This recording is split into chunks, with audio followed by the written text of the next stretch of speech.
eventually get to the top of a climb on a mountain, but there's no guarantees on a stair stepper.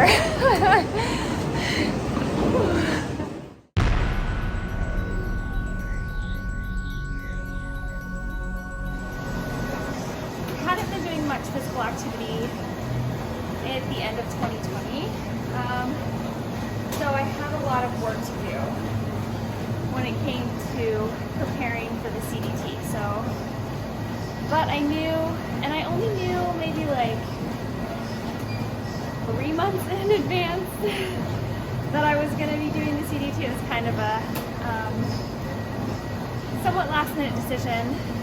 So basically I just started walking like 3 miles a day, every day, and then I progressed to 6 miles a day every day quickly, and then I progressed to like 9 miles a day. Basically every week I went up like 3 miles a day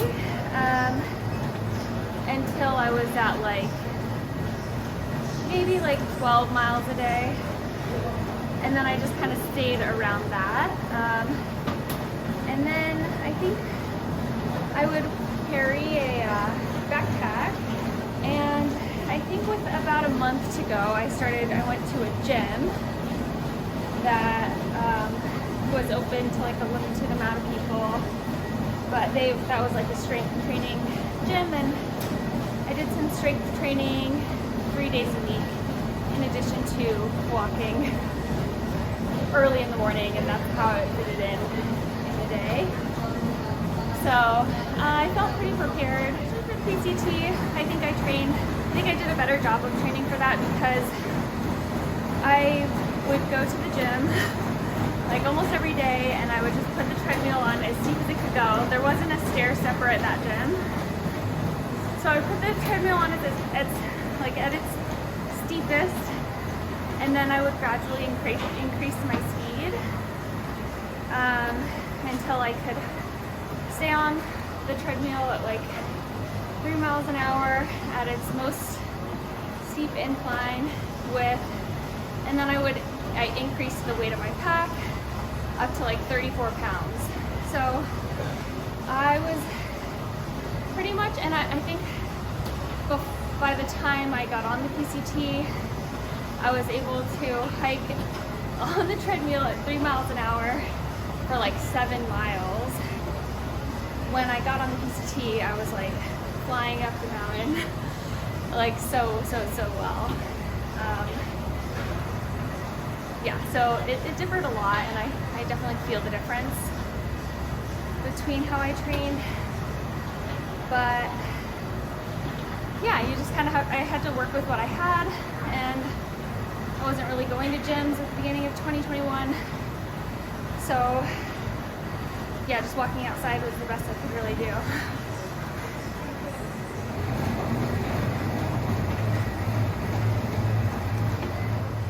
I think someone can do the CDT without training. New Mexico is so flat, and you do a lot of road walking, but you do have to do long water carries, and a lot, like the longer that you take to hike a section, that means the more days of food you have to bring.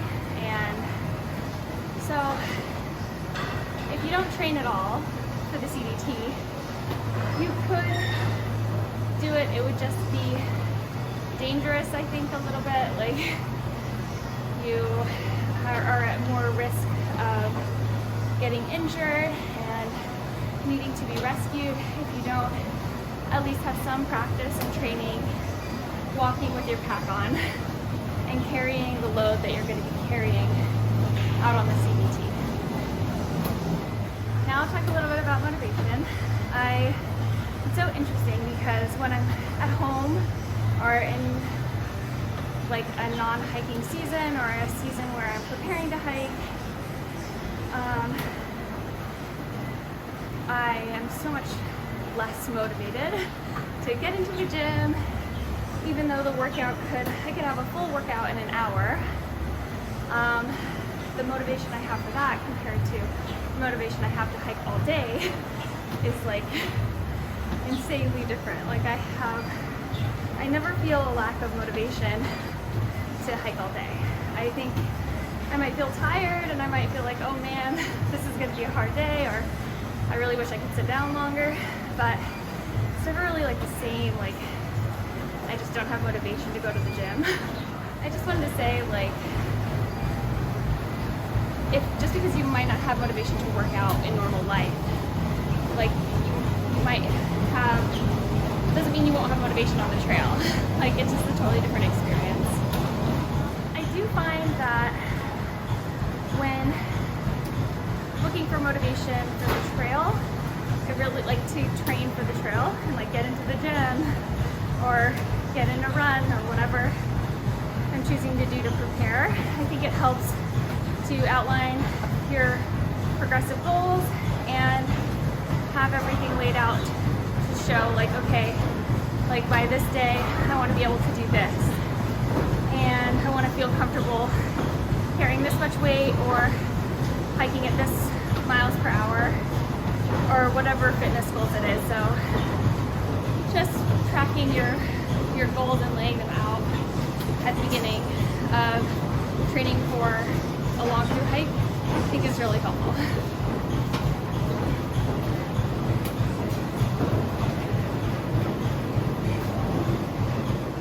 I think my 2 weeks off is going to affect my through hiking fitness probably a lot, and in some positive ways and some negative ways. Firstly, it'll be positive because I think rest is good. I think having the time off will help my feet heal from just how much I've been using them. But I also think I'll probably have a lot of muscle fatigue and aerobic fatigue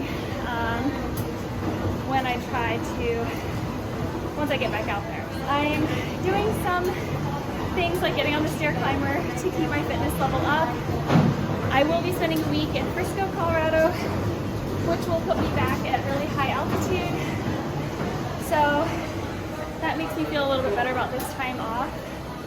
I think that as long as I take it slow once I get back on the trail and be really aware of my body and my breath, I will gain it all back really quick. At least I hope so.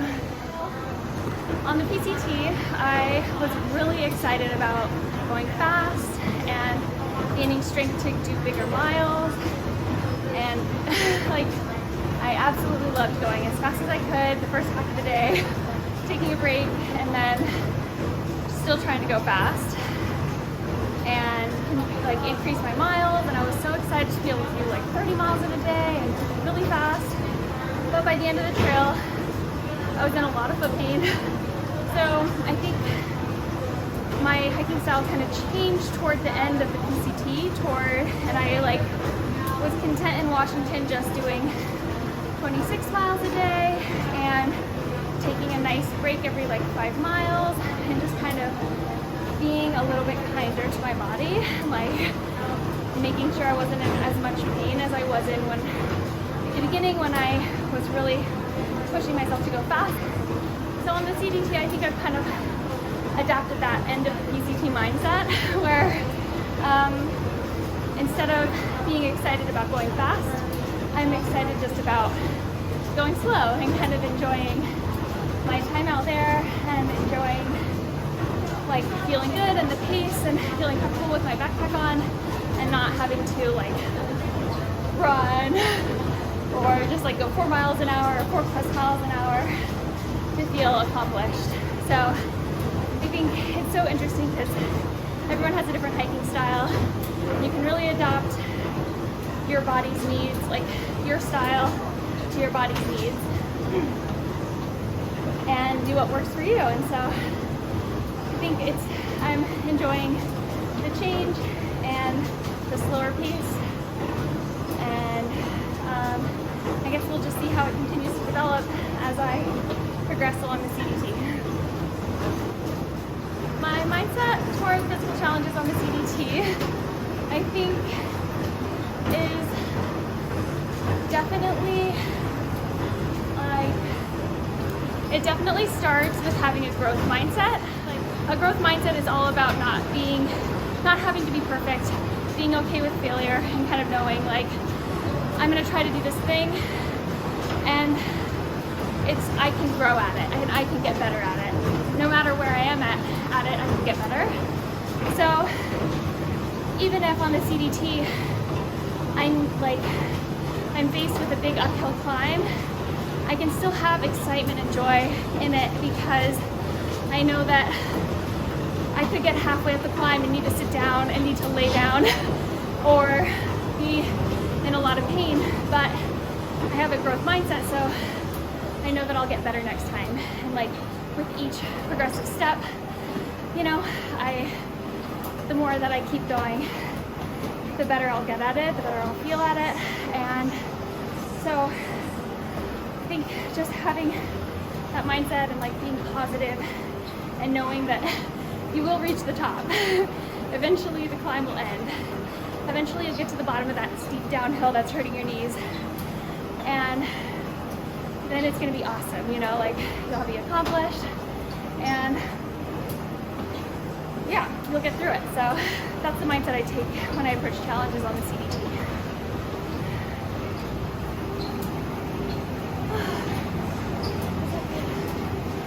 I'm tired. I've done 78 floors. Wow. Oh my god. Yep. Wow, this is too perfect.